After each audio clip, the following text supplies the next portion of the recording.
Good Afternoon, Kentucky.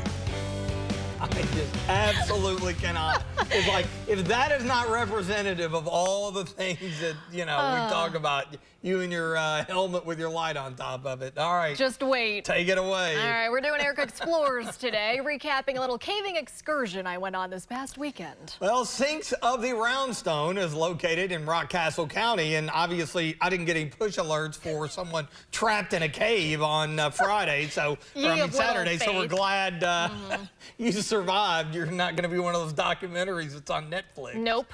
Came with all the preparedness I could. Caving gear, helmet, shocking. light, gloves, knee pads. I'll tell you what, I needed all of it. The Central Ohio Grotto put on this event this weekend. People you saw there camped out at the Great Saltpeter Cave. Beautiful little spot there. 3 days of checking out different caves, rappelling. You could basically choose what you wanted to do.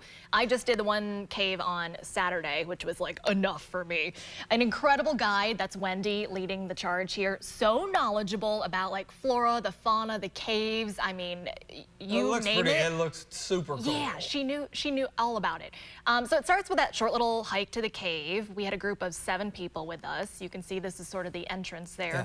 Let me tell you, there are large openings that can fit like an entire aircraft carrier inside of this cave. Really? Yeah, it was incredible. This is one of the big rooms here. It's just so majestic looking.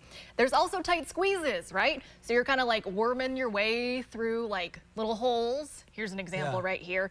There was some wading through water as well. Did that freak you out? This kind of did. Because I knew that you were a little concerned with situations just like that right there. Anything very small where I'm having to like mold my body to fit through kind of made me like panic, but then I got like braver, I think, as the trip went on. Climbing, scaling walls, I mean, you name it, it was very physical in there. We were in the cave about 3.5 hours. Beautiful decorations, a lot of formations to check out. And this right here is what I was talking about. How was the temperature like? It really wasn't. It always feels damp, I'm sure. Yeah, it wasn't that much cooler than outside. But this is one of those tiny little crawl spaces. I think I looked terrified. I wasn't that scared when I went through it.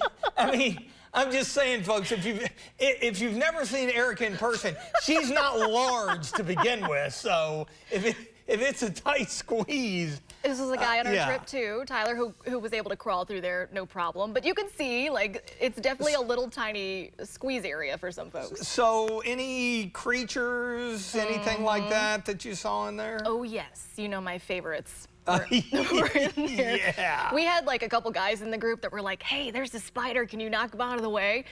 Cave crickets, there were some bats obviously in the cave as well. But look at this.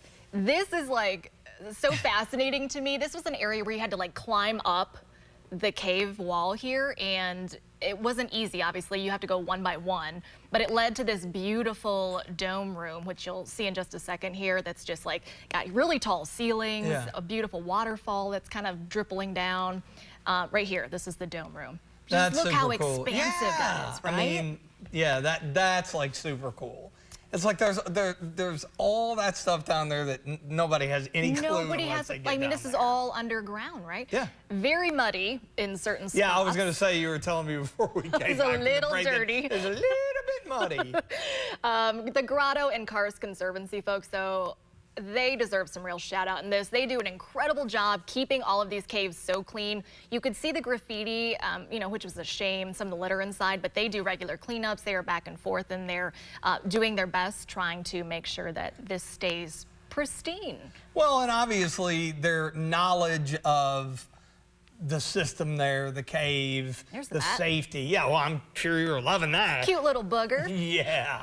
I bet you weren't saying that at the time. I was fine with the bats. Let me tell you, it's just the spiders that I am not a fan of. But yeah, here's some of the graffiti. Oh, yeah. It just makes me like so sad. You've made that very clear on the spider. Oh my goodness. I am very proud of myself for completing this. There were a couple of us that were kind of like inexperienced, maybe done a couple caves, but this was like a big boost of confidence, I think, for me.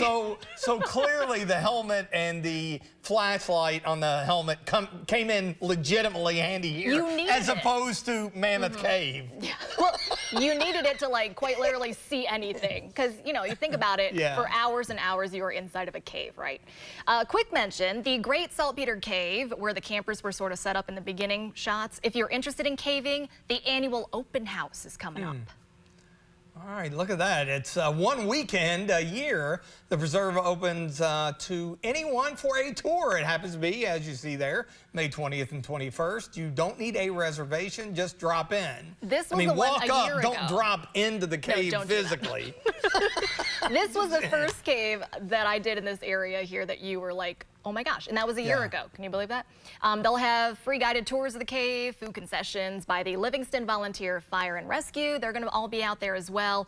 Also, this cave has electric lights. It's pretty walkable. I mean, mostly like a flat floor. There's that one little pinch 'em tight alley that you can, or you can, you know, not do if you don't want to. But if you're kind of novice, that's a good starting point. It's a good one, and maybe. it's free. Donations are obviously welcome to help them keep with upkeep and preservation. Well, clearly I know what I'm going dressing up as Halloween for. What? Erica with that. Oh, with you the helmet. stop. That's exactly what I'm going to do. All right, quick check of the 7-day forecast here. Breezy, better Thursday, some rain chances dancing around Oaks and Derby Day. Helmet, light, I'm ready to go. I'm like an expert now. I can take you. Want to come?